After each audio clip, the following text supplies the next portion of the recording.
Hello guys, in this video I'm going to show you how to add audio file to your Explain Everything project. But first of all, I just want to mention, please don't forget to subscribe to my channel, because at 10,000 subscribers I'm going to show you my whole YouTube revenue statistics and my growth strategy, how to make money online. So let's jump into it. First, open the Explain Everything app, then go to the home page, which is on the left side, or you can also go to the library to find your projects. Now tap on the project that you want to add your audio file.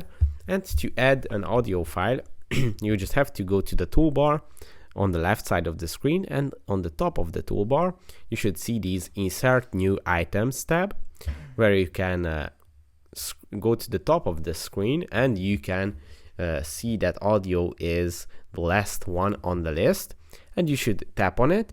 And if you enabled your permission to your microphone, you can add your audio file immediately.